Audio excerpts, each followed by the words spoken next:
www.attableek.com, the reviver of Iman. Bismillah ar-Rahman ar-Rahim. Alhamdulillah nahmaduhu wa nasta'inuhu wa nastaghfiruhu wa nu'minu bihi wa natawakkalu alayhi wa na'udhu billahi min shururi anfusina wa min sayyiati a'malina. Man yahdihillahu fala mudilla lahu wa man yudlilhu fala hadiya lahu. ونشهد أن لا إله إلا الله وحده لا شريك له ونشهد أن سيدنا مولانا محمدا عبده ورسوله أما بعد.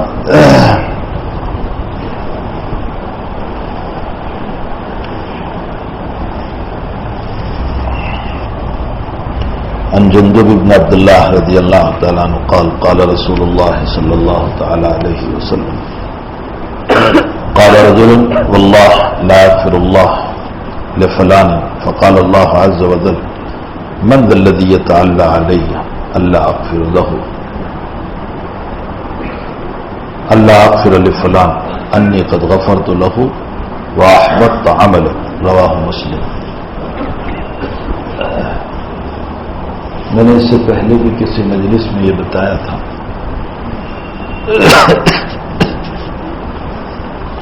کہ عبادت کا نشہ بڑا خطرناک ہے.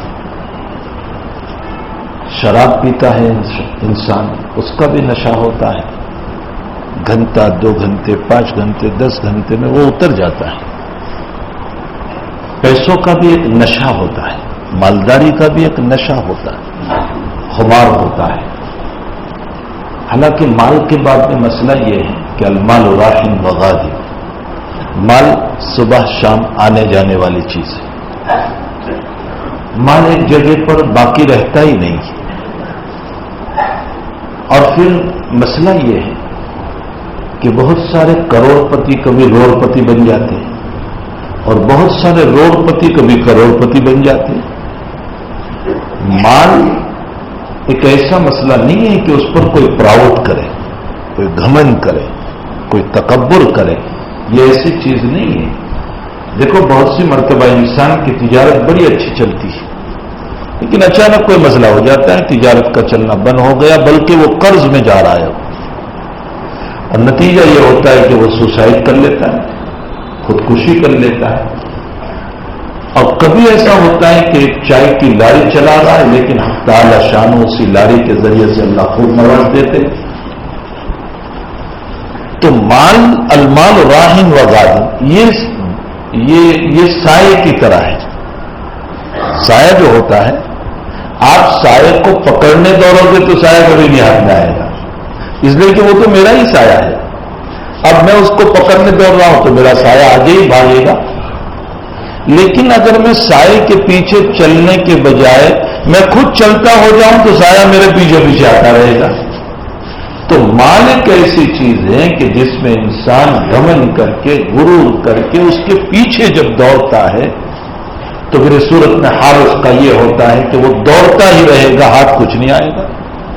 قرآن کریم میں حق تعالی جل شانہ نے ایک عجیب و غریب نقشہ کھینچا ہے اس کا.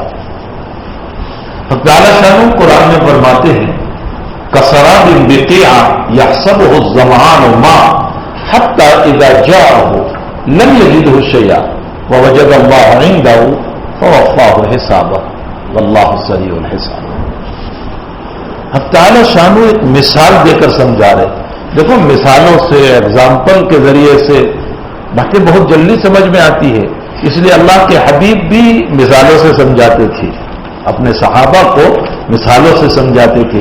ایک مرتبہ فرمایا نبی کریم صلی اللہ علیہ وسلم نے اپنے صحابہ سے، فرمایا میرے صحابہ بتاؤ وہ کون سا درخت ہے کہ اس کی مثال مومن کی طرح ہے، یعنی مومن اور وہ دونوں برابر ہیں. ایسی کون سا درخت ہے؟ صحابہ کہتے ہیں کہ ہمارا ذہن جو ہے نا وہ جنگل کے درختوں کی طرف گھومنے لگا، اور ہمارا ذہن جتنا تیز چلتا ہے نا بجلی بھی اتنی تیز نہیں چلتی. ایک بجلی کو وہاں سے آتے ہوئے شاید 2 سیکنڈ 3 سیکنڈ لگ سکتے ہیں، لیکن میرے ذہن کو دوڑتے ہوئے 1 سیکنڈ بھی نہیں لگے گا. تو ذہن جو ہے ہمارا بہت تیز دوڑتا ہے. بہرحال صحابہ کرام سوچنے لگے وہ کون سا درخت. پھر صحابہ نے فرمایا یا رسول اللہ کچھ سمجھ میں نہیں آ رہا ہے کہ وہ درخت اس کی مثال مومن کسی ہے. حضرت آپ ہی بتا دیجئے. تو حضرت نے فرمایا کھجور کا درخت. کھجور کے درخت کی مثال مومن کے ساتھ ہے. کیسے؟ فرمایا دیکھو کھجور کی ہر چیز کام میں آتی ہے. کھجور کے پتے چھت بنانے کے کام میں آتے ہیں. عربوں میں اس سے چھت بناتے تھے. مسجد نبوی کا چھت اسی سے بنا تھا.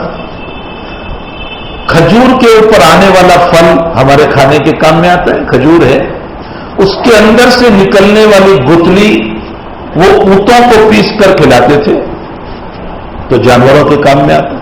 اور اب تو انسان بھی کھاتا ہے. آج کل تو سائنس نے یہ ثابت کیا ہے کہ اجوا کھجور کی گٹلی جو ہے وہ پیس کر کے اس کا پاؤڈر بنا کر کھایا جائے تو اس میں لکھا ہے کہ کینسر کی بیماری اچھی ہو جائے گی. یہ سائنس والوں نے لکھا ہے. تو اب تو انسان بھی کھانے لگے. اونٹ کیا کھاتے تھے؟ تو اس کی گٹلی کھانے کے کام میں آتی ہے, جانوروں کے کام میں, چھت بنانے کے کام میں اس کے پتے آتے. کھجور انسانوں کے کام میں آتا ہے. اس کا تنا جو ہے وہ چھت کے اندر شہتیل لگانے کے کام میں آتا ہے, ستون بنانے کے کام میں آتا ہے. پھر اس کے نیچے کا جو حصہ ہے تو عربوں کے وہاں دستور یہ تھا کہ یوں نیچے سے کاٹتے تھے اور پھر اس کو پیالہ بناتے تھے. نیچے کے حصے کو پیالہ بناتے تھے اور پھر اس میں شراب بناتے تھے. اور اس میں شراب جلی نشہ والی ہو جاتی تھی, اس لیے کہ نیچے جل لگی ہوئی ہے زمین سے, تو وہ جلی نشہ آ جاتا تھا اس میں. تو وہ نبیذ بناتے تھے, شراب بناتے تھے. اور اگر کھجور کے درخت کو اکھیرو تو اس کے نیچے سے جڑوں میں سے گودا نکلتا ہے, بہت ملائم, بہت نرم ہوتا ہے. حضور پاک صلی اللہ علیہ وسلم کو بہت پسند تھا. وہ بالائی کی طرح ہوتا ہے, بہت نرم نرم ہوتا ہے. تو کھجور کی ہر چیز کام میں آتی ہے. اللہ کے حبیب پاک صلی اللہ علیہ وسلم نے کھجور سے مثال دے کر اشارہ فرمایا مومن ہر حال میں دوسروں کے کام آنے والا ہے. مومن بیمار ہو تو بھی کسی کے کام آئے گا, پرا پرا دعا تو کرے گا, اور بیمار کی دعا قبول ہوتی ہے. ترمذی شریف بلکہ مسلم شریف کی روایت ہے, اللہ کے حبیب پاک صلی اللہ علیہ وسلم فرماتے ہیں حدیث قدسی میں کہ اللہ جل شانہ فرماتے ہیں قیامت کے دن اللہ تعالیٰ یوں کہے گا میرے بندے میں بھوکا تھا, تو نے مجھ کو کھانا نہیں کھلایا تھا. تو بندہ کہے گا اللہ تو خود کھانا دیتا تھا, تو بھوکا کہاں ہو سکتا ہے؟ تو اللہ کہے گا میرا فلاں بندہ بھوکا تھا, فلاں بندی بھوکی تھی, اگر تو اس کو کھلاتا تو مجھے وہاں پاتا. معلوم ہوتا ہے بھوکوں کے پاس, غریبوں کے پاس اللہ کی رحمت ہوتی. فرمایا میں پیاسا تھا, تو نے پانی نہیں پلایا مجھے. کہا اللہ تو خود پانی دینے والا. فرمایا میرا فلاں بندہ پیاسا تھا, اگر تو اس کو پانی پلاتا مجھے وہاں پاتا. معلوم ہوتا ہے پیاسوں کے پاس اللہ کی رحمت ہوتی. فرمایا میں بیمار تھا, تو میری عیادت کے لیے نہیں آیا. تو بندہ کہے گا اللہ تو خود ہی شفا دینے والا, بیماری دینے والا. فرمایا میرا فلاں بندہ بیمار تھا, اگر تو اس کی عیادت کو جاتا تو مجھے وہاں پاتا. معلوم ہوتا ہے بیماروں کے پاس اللہ کی تجلی ہوتی ہے. اسی لیے ہمارے وہاں مشہور بھی ہے کہ بیماروں کی دعائیں قبول ہوتی ہیں. یہ جو ہمارے وہاں مشہور ہے وہ اس حدیث شریف کی بنیاد پر ہے کہ بیماروں کی دعائیں اس لیے کہ وہاں اللہ کی رحمتیں ہوتی ہیں. تو بھوکوں کے پاس اللہ ہے, پیاسوں کے پاس اللہ ہے, بیماروں کے پاس اللہ ہے. ہر جگہ پر اللہ کی ذات وہاں موجود ہے. ہمیں چاہیے کہ بیماروں کی عیادت کرنا چاہیے, پیاسوں کو پانی پلانا چاہیے, بھوکوں کو کھانا کھلانا چاہیے. تعالیٰ نے اگر دیا ہو تو ہمیں ان کا تعاون کرنا چاہیے. خیر میں یہ کہہ رہا تھا کہ حقیقت یہ ہے کہ بھائی حق تعالیٰ جل شانہ کی طرف سے بڑی رحمتیں اور بڑی عنایتیں اور بڑی بخششیں اللہ تعالیٰ کی طرف سے اپنے بندوں کو ملتی رہتی ہے. ان عنایتوں کو, ان بخششوں کو انسان کو اپنی زندگی میں حاصل کرنا چاہیے, اس کو کمانا چاہیے, اللہ کی رضا کو حاصل کرنا چاہیے.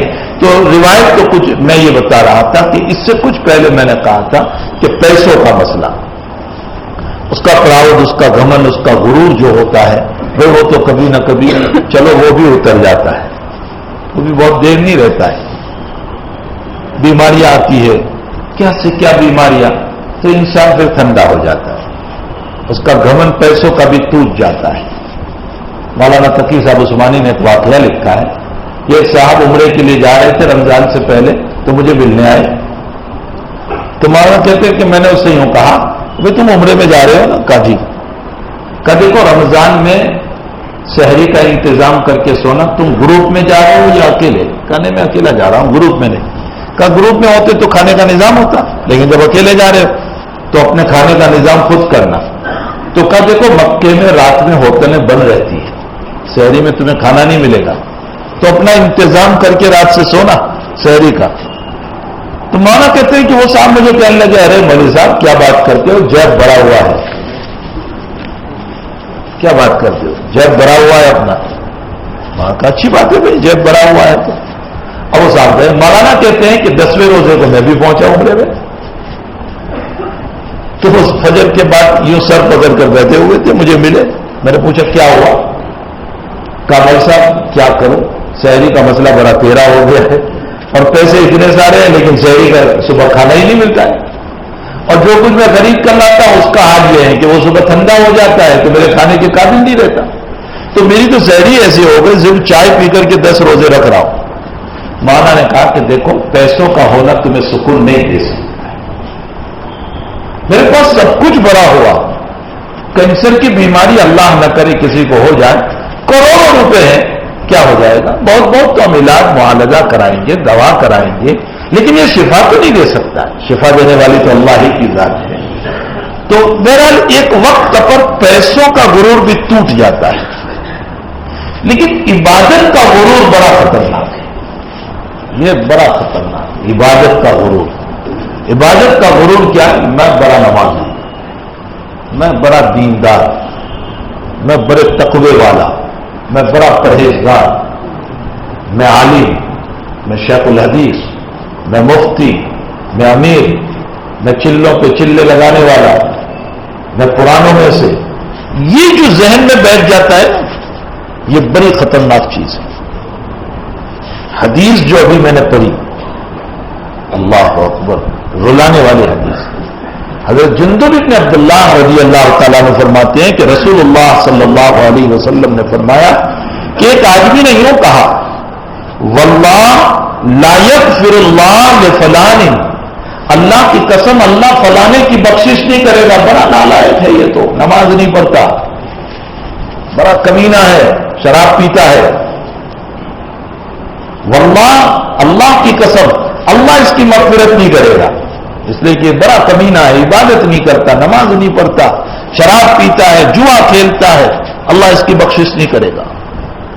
گمن ہوا کہ نہیں؟ اور بھی وہ بھی قسم کھا کر کہ اللہ کی قسم. فوراً اللہ نے جواب دیا اور پیغمبر کو کہا کہ میرا جواب اس کو سنا دو. اب اللہ جواب دے رہا ہے. فقال اللہ عز وجل, اللہ تعالیٰ نے یوں فرمایا من ذا الذی یتعلی علیہ, ارے کون ہے جو گھمنڈ کرنے والا مجھ پر اور پھر قسم مجھے دے رہا ہے کہ میں اس کی بخشش نہیں کروں گا؟ کون ہے تو مجھے قسم دے کر کہنے والا کہ میں اس کی بخشش نہیں کروں گا؟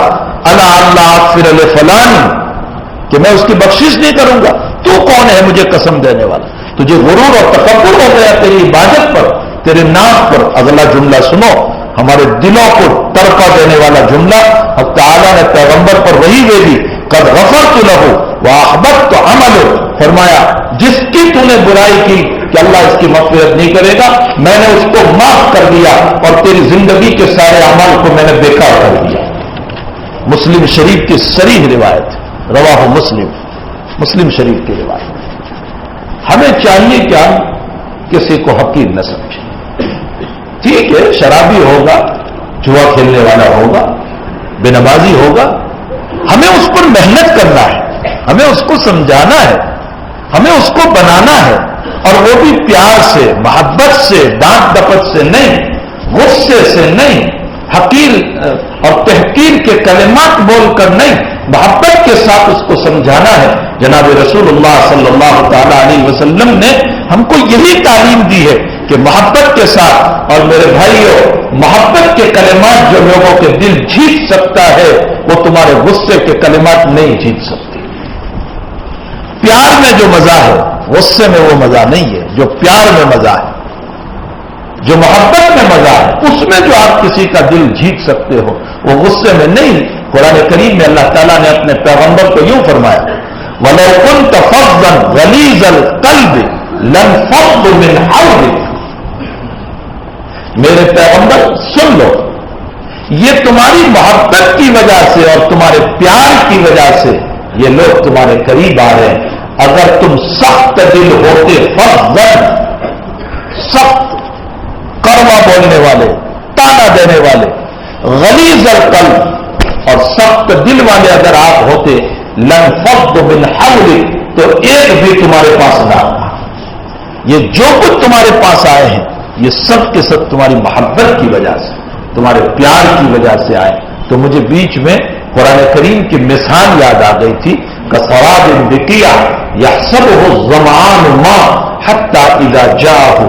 قرآن بہت عجیب عجیب مثال دیتا ہے. کبھی اللہ تعالیٰ ایک مثال دیتا ہے، ضرب اللہ مثلا رجلا فیہ شرکاء متشاکسون ورجلا سلما لرجل هل یستویان مثلا الحمدللہ بل اکثرهم لا یعلمون.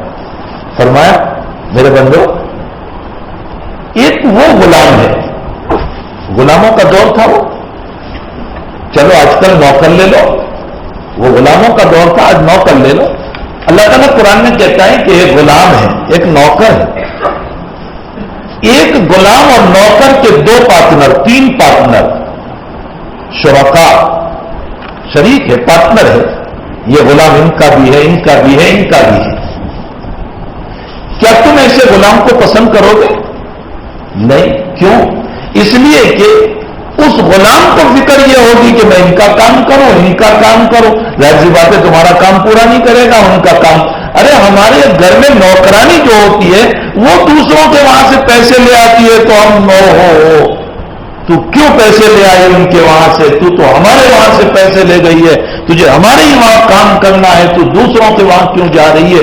حالانکہ اس کی ذات کو ہم نے نہیں خریدا ہے، اس کی ذات کے ہم مالک نہیں ہے، وہ آزاد ہے.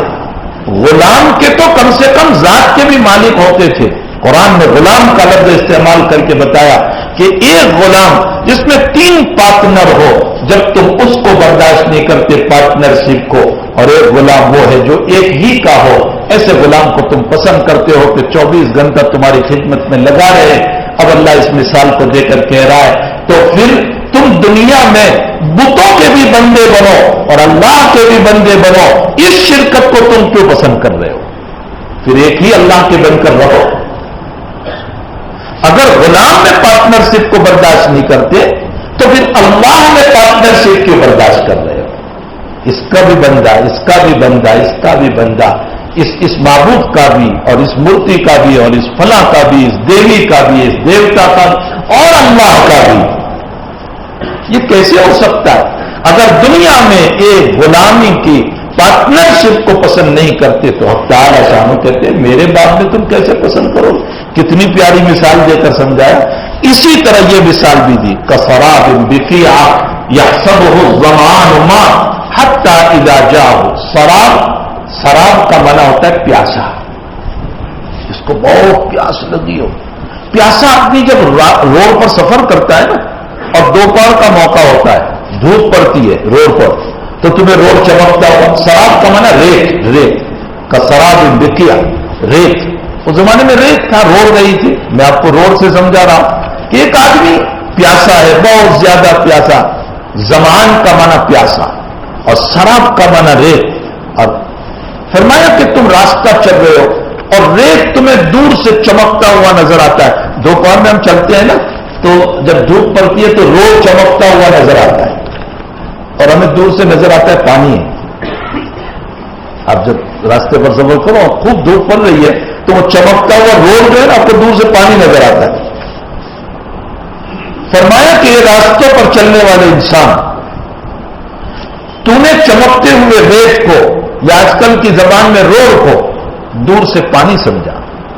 پیاسا تھا تو پیاس کو بجھانے کے لیے دوڑا تو کہ اچھا وہ آگے پانی ہے، لیکن وہاں پہنچا تو وہ پانی نہیں تھا، وہ تو روڈ چمک رہا تھا. پھر تو نے آگے دیکھا کہ اچھا وہاں پانی ہے، پھر دوڑایا تو نے سواری کو، وہاں پہنچا تو وہ بھی روڈ چمک رہا تھا، پانی تھا ہی.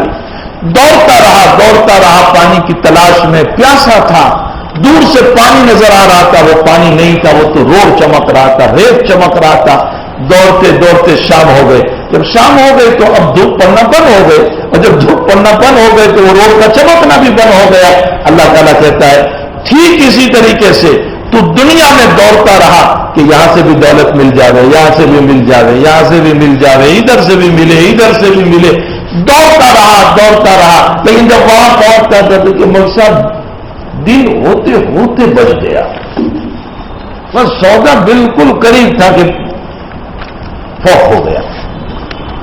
مطلب سودا ہوتے ہوتے فوق ہو گیا. یہ فوق ہوتے ہوتے تو کئی مسائل ہو گئے, ایک کے بعد ایک, ایک کے بعد ایک, ایک کے بعد ایک, دوڑتا ہی رہا تو دوڑتا ہی رہا یہاں تک کہ تیری زندگی کی شام ہو گئی. قرآن کیسی مثال دے رہا ہے, برا ہو گیا. کسراب بکیا یحسبہ الظمآن ماء حتی اذا جاءہ, جب وہاں پہنچا لم یجدہ شیئا, کوئی پانی وانی تجھے نہیں ملا, کچھ بھی تجھے حاصل نہیں ہوا. بس ادھر کیا ہوا, بڑھاپا آیا اور موت کا جھٹکا لگا, اور جہاں موت کا جھٹکا لگا زندگی پوری ہو گئی. ووجد اللہ عنده فوفاه حسابا, بس اللہ کے پاس پہنچا اور اللہ نے اب تیرا دفتر تجھے سامنے کر دیا کہ لے یہ تیری زندگی کا خلاصہ ہے. تو جو دورہ تھا نا یہ ہے تیری زندگی کا خلاصہ. واللہ سریع الحساب, اللہ بہت جلدی حساب لینے والا ہے. اللہ بہت جلدی حساب لینے والا ہے. تو قرآن کی مثالیں بڑی پیاری ہے. قرآن اور حدیث سمجھنے میں بڑا مزہ آتا ہے, جی لگتا ہے, اس لیے کہ اللہ کا کلام اللہ میں سے نکلا ہوا ہے. نبی کا کلام نبی کے اندر سے نکلا ہوا ہے. عام طور پر علماء جہاں جمع ہوتے ہیں اور علماء کو کچھ کہنے کو مجھے کہا جاتا ہے, میں ایک ہی بات کہتا ہوں, اپنی نہ سناؤ, اللہ اس کے رسول کی سناؤ. اپنی نہیں, اللہ اس کے رسول کی سناؤ. حضرت جی مولانا یوسف صاحب رحمۃ اللہ علیہ مالیار کوتلا پنجاب میں اجتماع تھا. حضرت جی رحمۃ اللہ علیہ کا زمانہ تھا, مالیار کوتلا پنجاب میں اجتماع تھا, تو وہاں سے دعوت دینے آئے. تو حضرت کچھ بیمار تھے حضرت یوسف صاحب رحمۃ اللہ علیہ. تو حضرت نے فرمایا کہ دیکھو میں نہیں آ سکتا ہوں, میری طبیعت خراب ہے, میں نہیں آ پاؤں گا. تو لوگوں نے کہا کہ حضرت آپ نہیں آؤ گے تو مجمع نہیں ہوگا, جیسے آج کل بزرگوں کے نام پر مجمع ہوتا ہے. کہا آپ نہیں آؤ گے تو مجمع نہیں ہوگا. تو حضرت جی رحمۃ اللہ علیہ, حضرت یوسف صاحب رحمۃ اللہ علیہ کی آنکھوں سے آنسو آ گئے. حضرت رو پڑے. حضرت نے یوں فرمایا, بھائی اللہ کے نام پر جمع کرو, یوسف کے نام پر جمع نہ کرو. اللہ کے نام پر جمع کرو, یوسف کے نام پر جمع نہ کرو. یوسف فنا ہونے والا ہے, اللہ باقی رہنے والا ہے, اس کے نام پر بلاؤ. اسی لیے جناب رسول اللہ صلی اللہ علیہ وسلم کا وصال ہوا, آپ کی وفات ہوئی. تو اس موقع پر صدیق اکبر کو کسی کام سے نکلے ہوئے تھے اور وہاں پتہ چلا کہ حضرت کا انتقال ہو گیا. حالانکہ صدیق اکبر فجر کی نماز پڑھ کے اجازت لے کر نکلے تھے. پتہ چلا کہ حضرت کا انتقال ہو گیا. صدیق اکبر دورے دورے آئے, سیدھے حجرہ شریفہ میں تشریف لے گئے, اس لیے کہ بیٹی عائشہ ہی تھی اور تو کوئی تھی, پردے کی ضرورت تو تھی نہیں. اندر گئے, ہبرا جگہ کی بنی ہوئی سفید چادر اللہ کے نبی علیہ الصلوۃ والسلام کے اوپر اڑائی گئی تھی. صدیق اکبر تشریف لائے, چادر ہٹائی, پیشانی مبارک کو بوسہ دیا اور فرمایا, یا رسول اللہ لا یجمع اللہ علیک موتتین, اللہ آپ پر دو موت کو جمع نہیں کرے گا. کیا مطلب؟ یہ ابھی آپ کو موت کا جھٹکا لگا ہے, لیکن قبر میں جاؤ گے اور دوبارہ جب زندہ ہوں گے تو قیامت تک قبر میں بھی آپ زندہ ہی رہو گے, دوسری موت آپ کو نہیں آئے گی.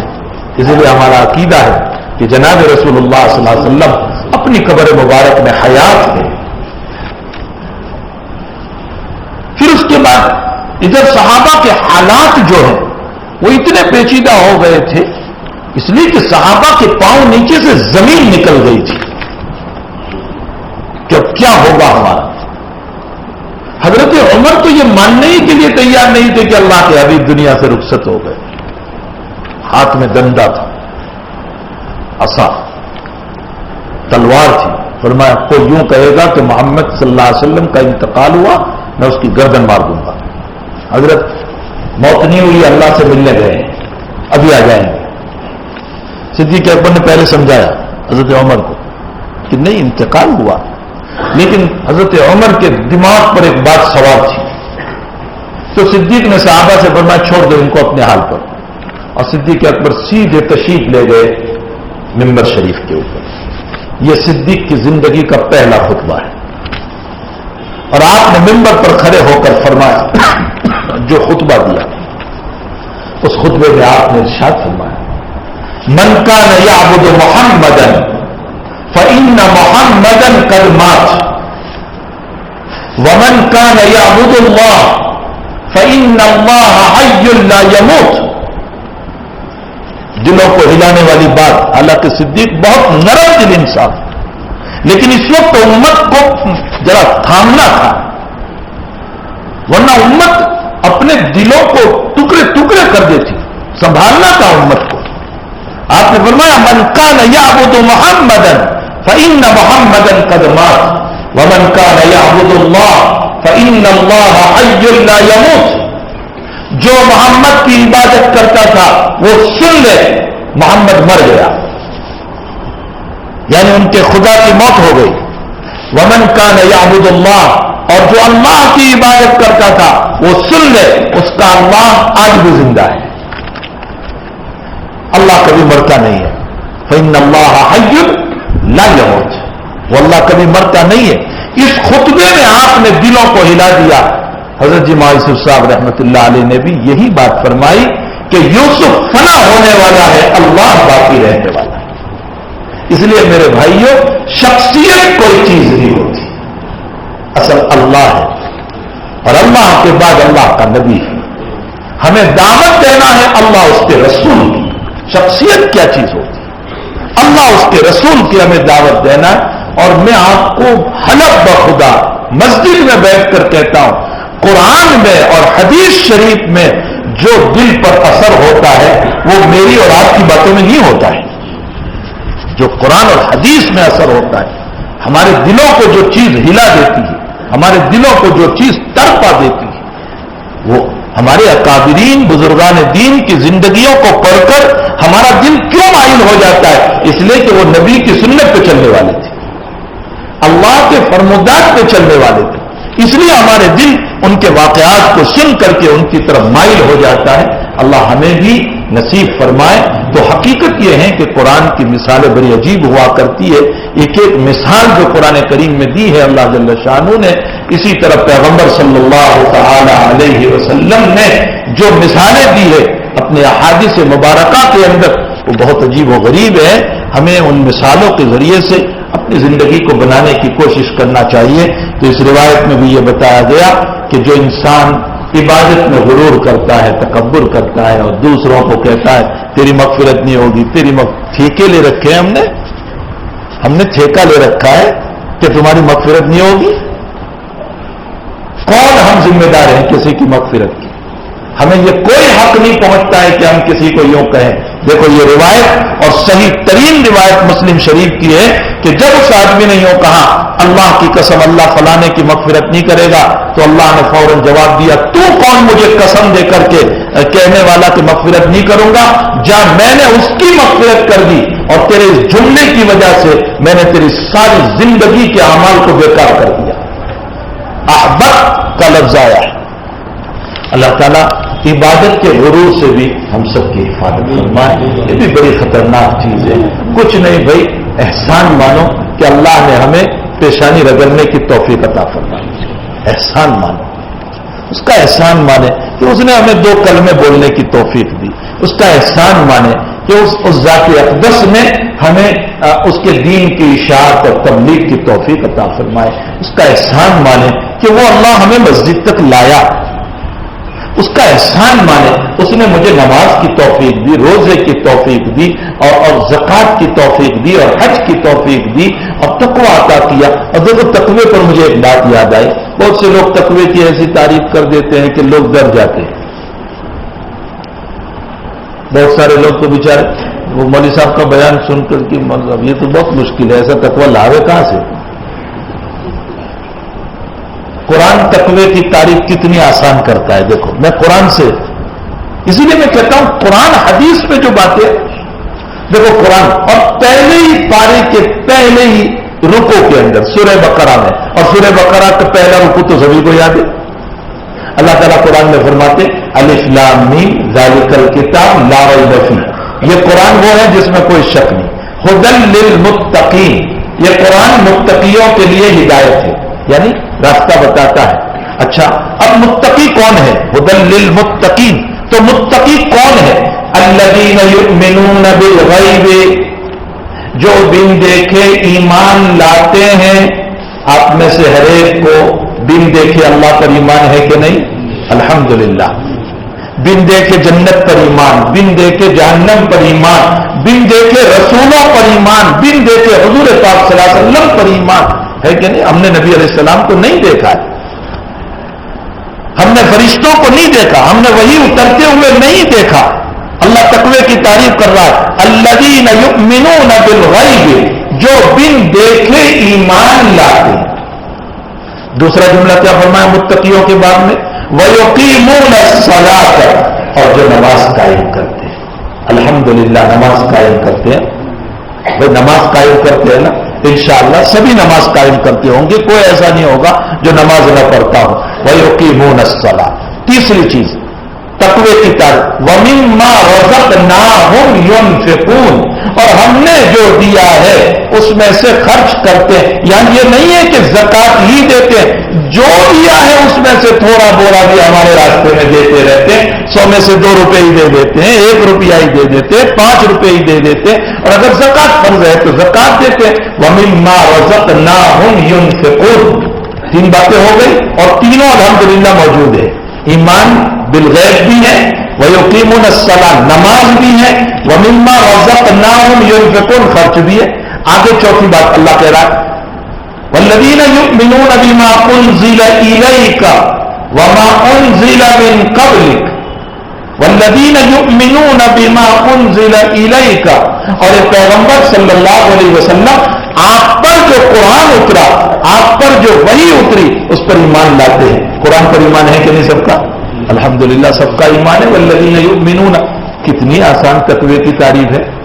والذین یؤمنون بما انزل الیک، آگے فرمایا وما انزل من قبلک، اور اس سے پہلے جتنی کتابیں آئی ان سب پر بھی ایمان لاتے ہیں کہ نہیں ایمان ہمارا؟ تورات پر ایمان، انجیل پر ایمان، اور جو ہے دوسری تمام کتابوں پر ایمان ہے. زبور پر ایمان، صحف ابراہیم پر ایمان، صحف موسیٰ، اللہ تو نے جتنی کتابیں اتاری ان تمام پر ایمان ہے. اچھا یہاں میں نے اللہ تعالیٰ نے ذہن میں ایک بات ڈالی تو یہ میرا اپنا استدلال ہے، اللہ کرے کہ انشاءاللہ تعالیٰ صحیح ہوگا. والذین یؤمنون بما انزل الیک، اہل علم کے لیے بہت کام کی بات ہے. وما انزل من قبلک، اور ایمان لاتے ہیں پہلے کی ساری کتابوں پر. یہاں اللہ نے یوں نہیں کہا وما انزل من بعدک، پہلی کتابوں پر ایمان لاتے ہیں. اے پیغمبر تیرے بعد جو کتاب اترے گی اس پر بھی ایمان لاتے ہیں. بعد کا لفظ نہیں ہے، معلوم ہوتا ہے پہلی کتابوں پر ایمان لانا ہے. اس لیے کہ اس نبی کے بعد تو کوئی نبی ہے ہی نہیں، من بعد کا سوال ہی پیدا نہیں ہو سکتا. ختم نبوت کو اللہ نے ثابت کیا من قبل. جب کوئی نبی نہیں آنے والا ہے تو کوئی کتاب بھی آنے والی نہیں ہے، بس پہلی ساری کتابوں پر ایمان لانا ہے. اس قرآن کے بعد اب کوئی کتاب نہیں، یہ آخری کتاب ہے. ورنہ اگر اس کے بعد بھی کوئی کتاب اترتی، اس قرآن کے بعد کوئی نبی آتا، کوئی کتاب اترتی، تو اللہ تعالیٰ یہ کہتا کہ یوں بھی ایمان لاؤ کہ جو بعد میں آئے گی اس پر بھی ایمان، کہتا کہ نہیں کہتا. لیکن جب ایمان کا بیان ہو رہا تو اب تعالیٰ نے یہ نہیں کہا. معلوم ہوتا ہے کہ اس نبی کے بعد کوئی نبی نہیں، اور جب کوئی نبی نہیں تو اس کتاب کے بعد کوئی کتاب بھی نہیں. یہ آخری کتاب ہے قرآن مقدس. یہ اس عاجز اور گنہگار کے ذہن میں اللہ تعالیٰ نے ایک بات ڈالی، اور اس سے یہ ثابت ہو گیا کہ تمام مدعیان نبوت جو حضور پاک صلی اللہ علیہ وسلم کے بعد قیامت تک پیدا ہوں گے وہ اس آیت کے ذریعے سے ان کی تردید ہو جاتی ہے. وما انزل من قبل وبالآخرۃ هم یوقنون، اور آخرت پر ایمان رکھتے ہیں. ہے کہ نہیں آخرت پر سب کا ایمان؟ 6 چیزیں ہو گئی. پہلی چیز بن دیکھے ایمان، نماز قائم کرتے ہیں، جو کچھ دیا خرچ کرتے ہیں، والذین یؤمنون، جو قرآن اترا اس پر ایمان، پہلے جتنی کتابیں اتری اس پر ایمان، وبالآخرۃ، اور آخرت پر ایمان. جب یہ 6 چیزیں تمہارے پاس ہے تو اب اللہ کہتا ہے اولئک علی ھدی من ربہم، وہی تو ہدایت پر ہیں، وہی تو ہدایت پر ہے رب کی طرف سے. وَأُولَئِكَ هُمُ الْمُفْلِحُونَ، اور یہی لوگ کامیاب ہونے والے ہیں. ہدایت پر بھی یہی لوگ اور کامیابی. تو یہ آپ کو کہا جا رہا ہے. تقوی کی کتنی آسان تعریف ہو گئی. اب جو تقوی کی تعریف لوگ کرتے ہیں تو ایسا لگتا ہے کہ مول صاحب زندگی میں جنت میں جاؤں گا ہی نہیں. اور قرآن جس انداز سے تعریف کرتا ہے. میں اکثر ایک بات کہتا ہوں میرے بھائیوں، دیکھو گناہ ہو جانا برا نہیں ہے، گناہ ہو جانا برا نہیں ہے، گناہ کرنا برا ہے. جان بوجھ کر گناہ میں نہ جاؤ، جان بوجھ کر گناہ نہ کرو. لیکن گناہ ہو جائے، انبیاء وہ ہیں جن سے گناہ نہیں ہوتا، فرشتے وہ ہیں جن سے گناہ نہیں ہوتا. ہم فرشتے بھی نہیں ہیں، ہم نبی بھی نہیں ہیں. ہمارے ساتھ شہوتیں بھی ہے، ہمارے ساتھ خواہشات بھی ہے، ہمارے ساتھ نفس بھی ہے، ہمارے ساتھ شیطان بھی ہے، ہمارے ساتھ ماحول بھی ہے، ہمارے ساتھ باہر کی دنیا بھی ہے، یہ ٹیپ ٹاپ اور زینت بھی ہے. یہ سب ہم کو کھینچنے والی چیزیں ہیں. اس کے اندر گناہ کا ہو جانا ممکن ہے. اور اللہ بھی کہتا ہے کہ میں نے توبہ کیوں رکھی؟ اگر گناہ کا وجود ہی نہ ہوتا تو توبہ کیوں رکھتا؟ توبہ رکھی کیوں ہے؟ معلوم ہوتا ہے گناہ کرنا نہیں ہے جان بوجھ کر، لیکن گناہ ہو جائے تو فوراً توبہ کر لینا. پھر میں آپ کو ایک کام کی اور بات بتاؤں. دیکھو توبہ کے بعد میں اللہ نے کوئی عمر بھی متعین نہیں کی اور کوئی عدد بھی متعین نہیں کیا. اللہ نے قرآن میں یوں نہیں کہا 65 سال تک تیری توبہ قبول کروں گا اس کے بعد نہیں. جیسے دنیا میں 65 سال پر ریٹائر ہو جاتا ہے تو اب کہتے توبہ سے تو ریٹائر ہو گیا تیری توبہ قبول نہ، کہیں نہیں. فرمایا سکرات شروع ہونے سے پہلے کل تو مرنے والا ہے، تجھے پتا نہیں تھا، تو کل مرنے والا ہے اور آج تو نے توبہ کر لی. اگر تو کافر تھا تو زندگی کے کفر کو بھی معاف کر دوں. اب تعالیٰ نے کوئی عمر کی قید نہیں لگائی کہ اس عمر تک ہی توبہ قبول ہوگی اس کے بعد نہیں. کیسا وہ وسیع رحمت والا ہے. اور کوئی عدد بھی نہیں کہا. یہ نہیں کہا 100 مرتبہ کرو گے تو قبول، 100 مرتبہ کے بعد نہیں، تم تو بار بار کرتے رہو گے تو کیا میں تمہیں معافی کرتا رہوں گا؟ جیسے ہم دنیا میں کہہ دیتے نالائق کہی کہ 2 مرتبہ معاف کیا، 4 مرتبہ معاف کیا، اب کیا تجھے معاف کرو؟ اللہ نے کوئی عدد مقرر نہیں کیا. اللہ تعالیٰ نے فرمایا جناب رسول اللہ صلی اللہ علیہ وسلم کی زبان سے مسلم شریف کی روایت ہے، دن میں 70 مرتبہ بھی اگر تجھ سے گناہ ہو جائے 70 مرتبہ توبہ کر لے، اللہ دن میں 70 مرتبہ تجھے معاف کرے گا. 70 مرتبہ 70 مرتبہ. تو کوئی عدد بھی نہیں، کوئی عمر بھی نہیں، جب چاہے توبہ کرو اور جتنی مرتبہ چاہے. لیکن جان بوجھ کر گناہ میں نہ جاؤ. جان بوجھ کر ان راستوں پر نہ جاؤ دیکھنے کے لیے کہ اچھا وہاں چوپاٹی پر دیکھنے کو ملتا ہے اس لیے دیکھنے ہی کے لیے گئے. یہ ہے آنکھوں کا زنا، یہ آنکھوں کا زنا، یہ جان بوجھ کر کیا. وہاں سے گزر رہے تھے کسی کام سے اور تمہاری نظر پڑ گئی، یہ گناہ ہو گیا، توبہ کر لو، اللہ معاف. توبہ گناہ کرنے پر بھی اللہ معاف تو کر ہی دیتا ہے، لیکن اس میں اور اس میں تھوڑا فرق ہے. گناہ ہو جانے پر جو معافی ہم مانگتے ہیں اور گناہ کرنے پر، تو گناہ کرنے پر تھوڑی دلیری سی معلوم ہو رہی ہے، تھوڑی اپنی جسارت معلوم ہو رہی ہے. اللہ کے سامنے جسارت اچھی چیز نہیں ہے. کہیں ایسا نہ ہو کہ ہم گناہ کرتے رہیں اور اللہ توبہ کی توفیق ہی نہ دے. یہ ہو سکتا ہے. اس لیے ہمیں چاہیے کہ گناہ ہو جاتا ہے، انسان ہے، بشر ہے، لیکن جان بوجھ کر گناہوں کے اندر اپنے قدم کو نہ رکھے. تعالی شان ہو ہم تمام کو اس روایت کے تقاضے پر عمل کرنے کی توفیق عطا فرمائے. اس روایت نے ہم کو یہ بتایا ہے کہ بھئی ہم عبادت کے غرور میں نہ آئے.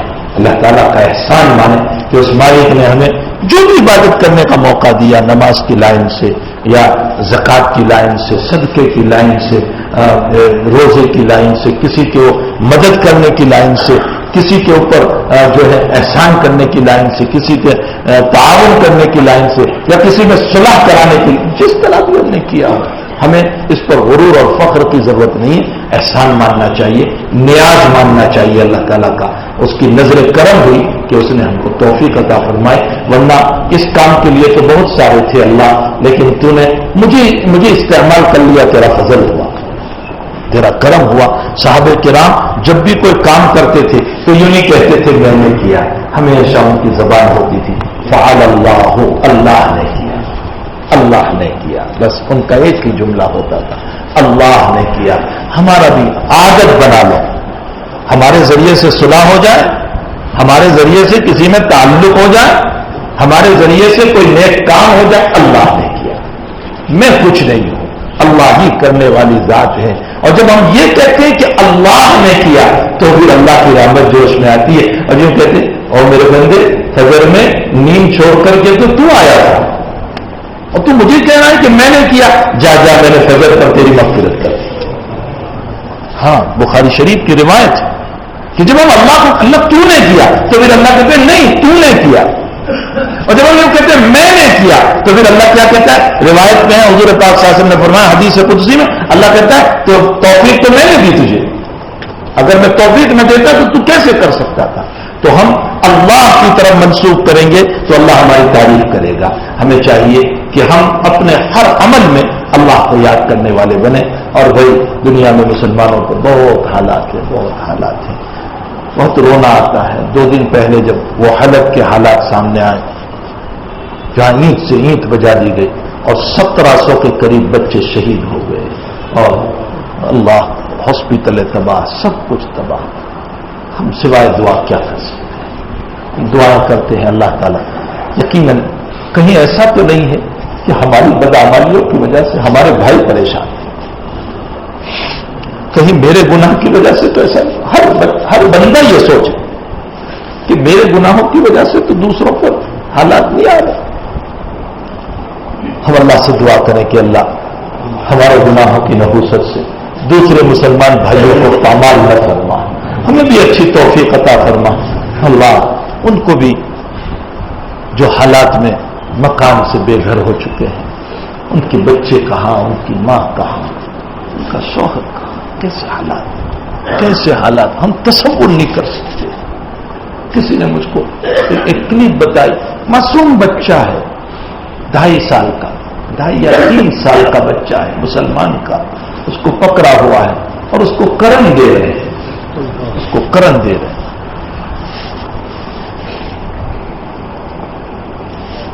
ہم کیا سوائے اس کے کہ اللہ سے دعائیں کرتے ہیں کہ اللہ تعالیٰ مسلمانوں کے ساتھ خیر خواہی کا معاملہ جو لوگ کر رہے ہیں انہیں بھی ہدایت عطا فرما. اللہ تعالیٰ ان کے دلوں میں بھی نرمی پیدا فرما اور ظالموں کو ہدایت دے تاکہ وہ بھی تیرے ہی بندے ہیں، تو نے ان کو پیدا کیا ہے، تو ان کے دلوں کو بدل سکتا ہے. اللہ ان کے دلوں کو بدل دے. اور دنیا کے ایک طرف اتنے حالات ہیں، مسلمانوں کا حال یہ ہے کہ آپس میں لڑتے ان کو فرصت نہیں ہے. میراث پہ جھگڑا، کرسیوں پہ جھگڑا، پیسوں پہ جھگڑا، کیا کیا جھگڑے، ذرا سی باتوں میں جھگڑا. ایک گاڑی دوسری گاڑی سے ٹکرا گئی تو جھگڑوں پہ جھگڑے ہمارے. یہاں دنیا کے حالات ایسے اور ہم ہیں کہ ہم میں ابھی تک محبت پیدا نہیں، ہم میں اتفاق پیدا نہیں ہوا، ہم میں اتحاد پیدا نہیں ہوا. اللہ کرے کہ مسلمان کا بھائی بن جائے، آپس میں محبت سے رہنے والا بنے، آپس میں پیار سے رہنے والا بنے، ایک دوسرے کو درگزر کرنے والے بنے. ہم بجائے اس کے کہ کسی کے دشمن بنے، ہم چاہیے کہ دوسروں کے معاون بنے، تعاون کرنے والے بنے، یتیموں کے خیر خواہ بنے، بیواؤں کے تعاون کرنے والے بنے، غریبوں کی مدد کرنے والے بنے، اجڑے ہوئے کو آباد کرنے والے بنے، بے گھروں کا گھر بنا دے، ضرورت مندوں کی ضرورتوں کو پورا کریں. اگر ہمارے اندر یہ مایا، ممتا اور محبت ہوگی، یقیناً اللہ بھی ہمارے ساتھ احسان کا معاملہ کرے گا، خیر خواہی کا معاملہ کرے گا، اور برائیوں سے اللہ تعالیٰ ہماری حفاظت کرے گا. پورے عالم کے لیے ہم اپنی نجی دعاؤں میں پوری دنیا کے لیے دعائیں کریں کہ اللہ تعالی شان ہو.